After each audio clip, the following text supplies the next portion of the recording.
میرے حضور نے ارشاد فرمایا جب کوئی شخص فوت ہو جاتا ہے تو اس کا جو سلسلہ اعمال ہے منقطع ہو جاتا ہے، عمل کے کھاتے کلوز ہو جاتے ہیں، لیکن فرمایا 3 سلسلے ایسے ہیں جو ختم نہیں ہوتے، 3 کھاتے ایسے ہیں جو جاری رہتے ہیں۔ اللہ اکبر۔ سب سے پہلے صدقہ جاریہ، دوسری بات میرے حضور نے ارشاد فرمایا علم جس سے لوگ نفع پائیں۔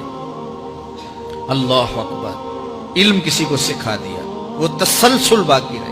ہمارے استاد قبروں میں چلے گئے، لیکن آج ہزاروں طلباء کو اور لاکھوں عوام کو ان کے دیے ہوئے جو سبق تھے جو انہوں نے ہمیں پڑھایا آج ہم لوگوں کو بتا رہے ہیں، تو ان کی روح کو اس کی برکت پہنچ رہی ہے، پھر یہ ان کے استاد، پھر ان کے استاد۔ تو علم نافع یہ کبھی بھی کھاتے کلوز نہیں ہوتے۔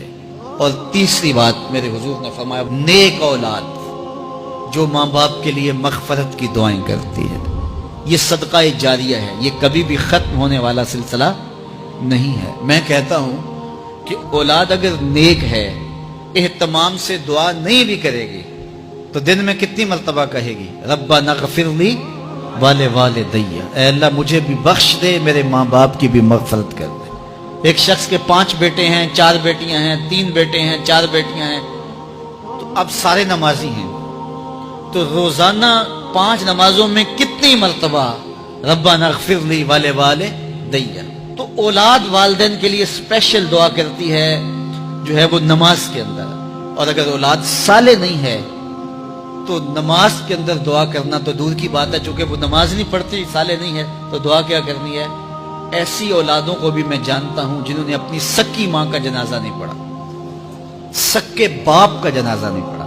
ویسے ایک ایسے بد نصیب کو میں جانتا ہوں جس نے واقعتاً ہی نہیں پڑھا، آیا ہی نہیں، قبرستان میں بھی نہیں آیا، لیکن بہت سارے ایسے لوگوں کو میں جانتا ہوں جو قبرستان میں آئے ہیں لیکن اپنے باپ کا، اپنی ماں کا جنازہ نہیں پڑھا، جنازگاہ میں کھڑے رہے، جنازہ نہیں پڑھا۔ آپ سوچتے ہوں گے کوئی ایسا بد نصیب بھی ہو سکتا ہے؟ میں کہتا ہوں ایسے بد نصیب لوگوں کو آپ بھی جانتے ہیں۔ یہ کون بد نصیب ہیں؟ جنہیں جنازہ آتا نہیں، ساری زندگی لوگوں کے جنازوں میں رسماً کھڑے ہو کے آ جاتے ہیں، جنازہ آتا ہو تو کچھ پڑھے، جاتے ہیں ہر جنازے میں ہیں لیکن نماز جنازہ ہی نہیں آتی، تو کھڑے ہو کے لوگوں کو دیکھ کر کے سلام پھیر دیا، لوگوں کو دیکھ کر کے ہاتھ چھوڑ دیے، اور جو ہے وہ جنازہ پڑھنے گئے تھے۔ اور جب اپنے ماں باپ فوت ہو جاتے ہیں تو کیا سارے کام چھوڑ کے جنازہ سیکھتے ہیں کہ ساری زندگی لوگوں سے فراڈ کیا، دھوکہ کیا، آج اپنی سکی ماں کو دھوکہ تو نہ دوں، آج اپنے سکے باپ سے تو فراڈ نہ کروں۔ ساری زندگی جو لوگوں سے فراڈ کرتا رہا، پھر ایک دن اپنی سکی ماں سے بھی فراڈ کیا، اپنے سکے باپ سے بھی فراڈ کیا۔ اور مجھے بتاؤ شخص سے بڑا کوئی بدبخت ہو سکتا ہے کہ جو اپنی سکی ماں سے فراڈ کرے اور وہ بھی مرنے کے بعد، سکے باپ سے فراڈ کرے، اس کی لاش پڑی ہوئی ہو اور وہ اس سے فراڈ اور دھوکہ کر رہا ہو؟ اگر اس کے اندر ضمیر ہو تو ڈوب کے مر جاتا کہ میں اپنی ماں سے فراڈ کر رہا ہوں اور اپنے باپ سے فراڈ کر رہا ہوں۔ تو یہ کتنی بڑی بد نصیبی ہے کسی اولاد کی اور کسی ماں باپ کی بھی کہ اس کی اولاد بھی اس کے لیے جنازہ پڑھنے کی صلاحیت نہیں رکھتی ہے۔ اور وہ کتنے خوش نصیب ماں باپ ہیں جن کا جنازہ خود اولاد پڑھاتی ہے۔ اتنی صلاحیت اور اس قدر اللہ نے ان کو خیر کی توفیق دی ہے کہ وہ خود اس قابل ہے اور اس منصب پہ ہے کہ وہ اپنے ماں باپ کا خود جنازہ پڑھائے۔ کوئی جنازہ پڑھائے بڑی برکت ہے، لیکن جس خلوص سے بیٹا دعا کر سکتا ہے کوئی اور تو نہیں کر سکتا ہے۔ تو اپنی اولادوں کو نماز جنازہ سکھاؤ، اپنی اولادوں کو دین سکھاؤ، یہ عادی بن جائے نماز کے، تاکہ بعد از انتقال دعاؤں کے سلسلے جاری رہیں۔